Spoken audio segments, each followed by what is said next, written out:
Hey, what's up, Collection Space Virgin Gang? Hope you're doing well. I'm doing pretty good. I actually have a binder video I'm wanting to do. I actually achieved one of my collection goals recently. I actually completed every Japanese full art supporter in the Sword and Shield era. I missed out on a couple of them in Sun and Moon. I didn't want to make that same mistake when I started in Sword and Shield 2019. I just went at it. I got them all, finally did it, wanted to show you guys. If you don't want to watch this video, it's just going to be a binder video. I'm going to be handhelding this like Ross from fucking Friends. I'm sorry. I want to have a good tripod. I'm literally duct taping content together.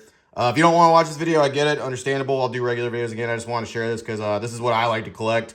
It was something that I got recently, so I'll go through it. There's 214 total supporters if you count rainbows. I definitely do, and I think you should too. There's 214 total. Huge number of trainers, especially compared to like Sun and Moon, which also had a lot, but it's not 214, that's for damn sure. So we're going to go through, start with Sword and Shield base. We got Marnie. If you're ever wondering why why actual Shield base is so expensive as compared to like the Sword base for when it comes to buying booster boxes, it's because of these cards right here. They're dumb expensive. Fun fact, when actually Sword and Shield released, Marnie Rainbow Rare was actually more expensive than the full art. That's not the case anymore. That's unfucking heard of. But whenever Sword and Shield first dropped, no one really knew what to make of the actual rainbows just yet. So these were actually a little bit more expensive for a tiny bit. You got your Team Yell Grunts, pretty cool. You got Professor Magnolia. You got Bead, everyone's favorite punching bag. I actually like Bead quite a bit. Fun fact, y'all actually got this in Champion's Path in English. It was the only trainer card in it. But it was a promo in Japanese for buying Sword and Shield based booster boxes.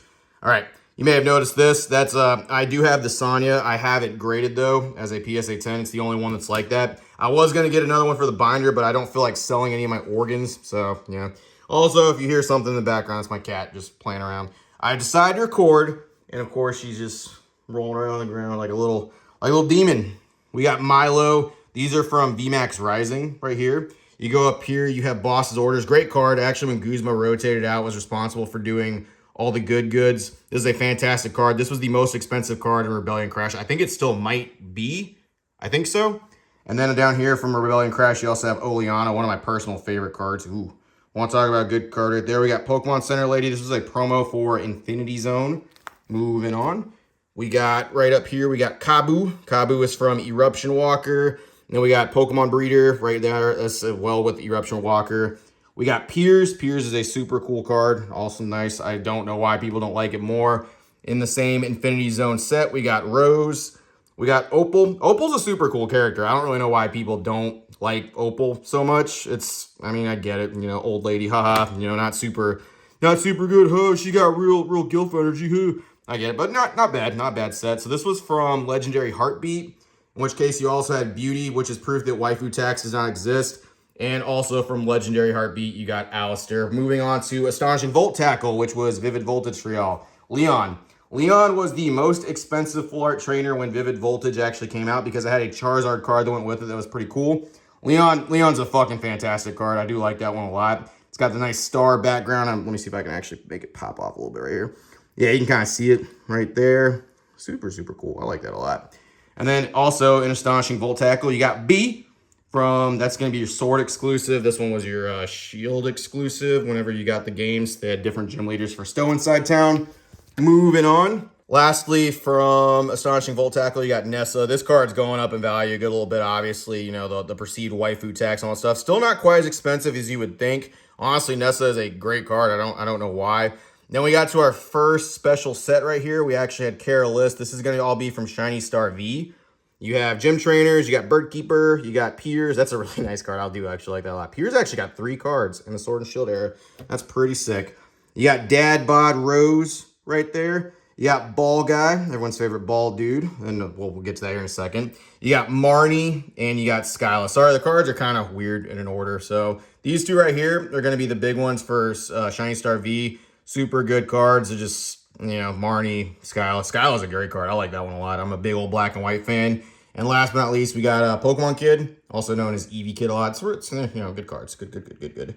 And then bringing on the alternate art era, they also brought in a lot of cool full art trainers. This was Single and Rapid Strike Master right here. You have Cheryl, which was awesome. You have Karina. Karina was actually supposed to be a really good draw supporter. She was really expensive when the set dropped. And then her price just fucking tanked. Like, it just, you know, didn't play out like they thought they would. Still a good card. Phoebe's actually ranked the bottom of like your, so Japan has this list of fucking trainers, like top 100 waifu cards or whatever the fuck you want to call it, waifu in quotation. Phoebe is like number 100. She's at the bottom. And I don't fucking get that, especially with the, what you would consider waifu stuff. It's that's, I don't know. I don't know. Great card. Hoenn, Elite Four member. Honey was a promo that you would get from buying single and rapid strike, very much like Hop. Japan is known for doing full art trainers to be promos. This is actually Mustard's wife. You will get over to Mustard here in a second. I think he's on the back side of this. We got Bruno, original Kanto Elite Four. Not there. We got Mustard. That's the single strike, the Ichigeki Mustard right there. And then you got Rapid Strike Mustard going right there. So moving on, this is actually the DLC for Sword and Shield. This is the Isle of Armor. And then right there, they brought those in with matchless fighters or peerless fighters. You got Avery. You got Brawly. You got Karen. Karen's Conviction. There's a better Karen card in Best of XY, but this one's still pretty good. And of course, the best character in Sword and Shield, in my personal opinion, Clara. Clara just brings everything to the fucking table. Honestly, great rival, great story in the actual Isle of Armor DLC. I liked it quite a bit. Super good. Keeping up with the DLC, they actually brought in my favorite gym leader right here. One of them, at least, Melanie. Ooh, want to talk about some waifu text right there. They brought in Caitlyn. This was actually a very, very expensive card whenever it came out. It was just because, you know, Caitlyn's a very popular character. Unova, Elite Four. Super, super cool. We got Agatha keeping up the actual Elite Four status right there for Kanto. If they did actually bring a Lance one in, if they only brought a Lorelei card, it would have actually completed the whole thing. They brought Flannery, keeping the gym leader shit going right there. They brought Piania. This is Piani. That was actually Chairman Rose's brother. And this is Piani's daughter, Piania. Piani's down here. We got Cybold. He's going to be XY Elite Four. We got Doctor. Super cool card. And then right here, we actually got Piani right here. So this was going to be for the Crown Tundra DLC. This brought in the legendary Bird Trio, as well as Calyrex and Glacier and Spectrier. And then, so this is kind of how I ordered. Zinnia shouldn't be here. That should be on the next page. This is actually from Blue Sky Stream. I didn't pick up that set. I just, it was too expensive at the time. Gordy, my actual favorite full art trainers from the set. So right here, Gordy. It is such a fucking shame Gordy came out in fucking Eevee's Heroes. If he came out in any other set, I don't feel like he would have been treated so fucking bad. I really don't. He's not a bad card. Gordy's a super gym leader. And of course, we got Aroma Lady, same thing. Came out in Eevee's Heroes, got overshadowed by fucking Eeveelutions that nobody really likes as much as they say they do. I'll say it. I don't care. We got up here, we got Copycat. Copycat did get another full art trainer in Sun and Moon. This one's pretty cool, actually copying a lot of the Galar pals right there. You got Leon, Marnie, and Chairman Rose. Chairman Rose. You got Schoolgirl, which this is one of the big L's that I think Japan actually took. Whenever Blue Sky Stream and Skyscraping Perfection came out, there was a schoolboy and a schoolgirl. They're basically the same fucking card, but Schoolgirl, for some fucking reason, was like $60, and Schoolboy was like $15, and that's just...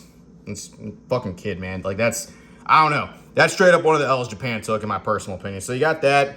You got Shauna. This is actually creeping up a little bit. Raihan, another one of my favorite gym leaders right there. We got Sydney. He's an Elite Four member from Hoenn. They brought a lot of Elite Four members and gave them specific cards.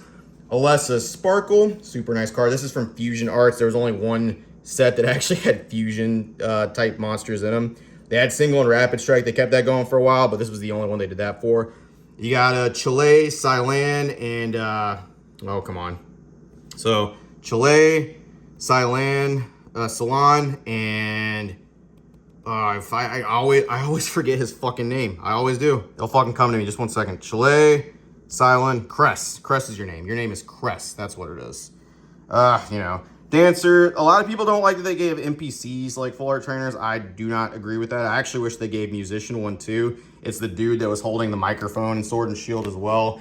Now, my personal favorite set in Sword and Shield is going to have to be Vmax Climax. This set has so many, I think it has 25 or 23 full art trainers in it, something like that. We'll count them. But it brought so many good cards in, man. Like, so many good full art trainers came from this. They gave every gym leader in Galar a brand new card. I actually pulled this God Pack back in 2021. I actually pulled it, and it was so good. It was so fucking cool. Like, and I pulled all the gym leaders, which is great. I wanted that God Pack because I actually collect the full art trainers. But of course, They got Gloria, female protagonist of Sword and Shield, the Galar Friends in a vein with the Alola Friends. Young Mustard, very good back in his champion days. Acerola, a fan favorite, one of my favorite professors, Professor Juniper. You got Professor Burnett, which is actually married to Professor Kukui. You got Adventurer. This is a nice card right here. Of course, we have all the gym leaders, Milo, Nessa, Kabu, B, Alistair, Opal, Gordy, the Chad, Melanie, fantastic card, Piers, fucking awesome, and Raihan, super cool. And they kept it real with his double battles that he actually does in the game. It's such a good card, such a fucking good card. And then a couple more, they actually reprinted Judge, which is good. They gave Cook one. We have a new boss's orders, Lysander. We have Swordward and Shieldbert. We have Cafe Owner. We have Marnie's Pride. This is a Marnie card, but it's not the same Marnie from base set and Shiny Star V. This is a completely different one. Not as playable. Still a good card, showing off her gym leader outfit when it's actually post-game. And then year 3 is when they started doing stuff, right? So they brought in Cynthia for year 3. Super cool cards right there. We got Cynthia's Ambition. Awesome.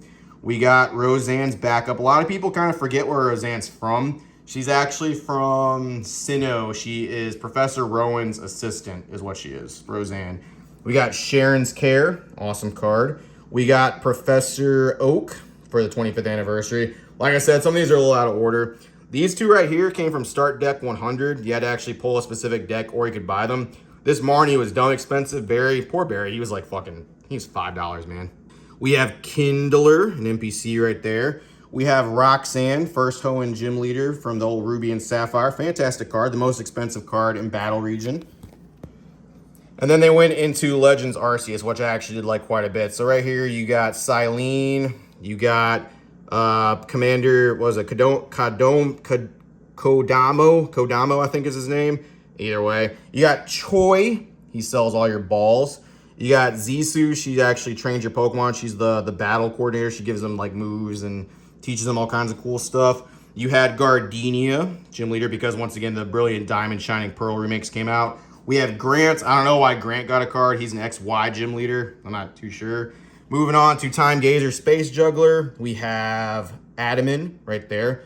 Absolute fucking hunk Bromeo card right there for sure. We got Irida, the good Irida card. I like this one a lot more than the one from the future one that you're going to see. Awesome, awesome card. Super playable. This is where people started kind of notice like the waifu, the waifu tax kind of creeping in right here was Irida. We got Arezu. Arezu is another character from Legends Arceus, one of my favorites. You got Izcan. Hey, harp on Izcan all you fucking want. That dude has Riz. That dude pulled Paulina. And I mean, just say what you will. I like that card. We got the Misfortune Sisters. These are all descendants of different Hoenn people. Or not Hoenns, excuse me, Sinnoh. And then, of course, we got the big bad mastermind behind it all, Volo, right here. The big baddie of Legends Arceus. So, yeah, spoiler alert and all that good stuff. Pokemon Go set came out. We got Spark. We got Blanche. We got Candela. And then, of course, we got Professor Willow.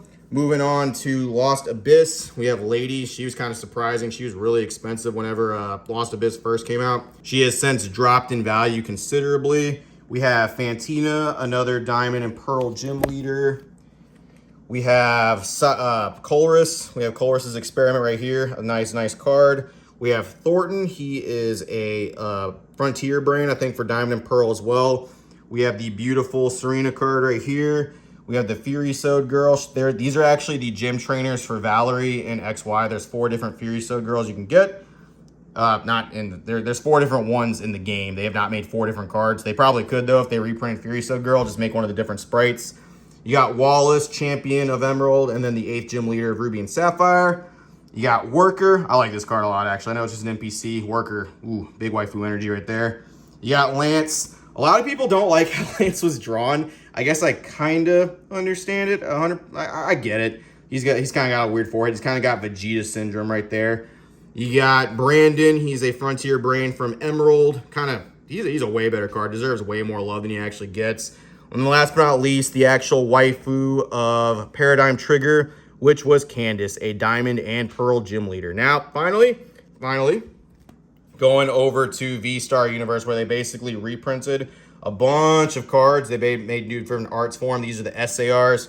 You got the Cynthia, the Melanie, super dope. You got Gardenia. You got Alessa's Sparkle. You got Adamant and Irida right there. These ones are pretty cool. I like the Diamond and Pearl clan being featured. It's pretty sick, but I like the other ones a little bit better. You got Roxanne. You got Hisui and Friends. You got Friends and Sinnoh. You got Colress. You got Sharon. You got another Boss's Orders with Cyrus. Pretty sick. I like they kept that going. And then you got Professor Rowan. You got a Grant. A lot of people hate the fucking Grant card. It's pretty cool, though. You got Volo. And last but not least, the last card I needed for the entire set, which was Raihan SAR. A nice card. Raihan got 3 arts, too, as he much deserved. That's 214 cards. Just wanted to show that stuff off. It took a fucking hot minute. I know this video has been going and going and going. I appreciate you if you watched it. Just wanted to show my binder. And if you didn't know all the trainers in the set, now you know. Now you see them all. And, you know, rainbows count, too. Appreciate you, virgins. See you later.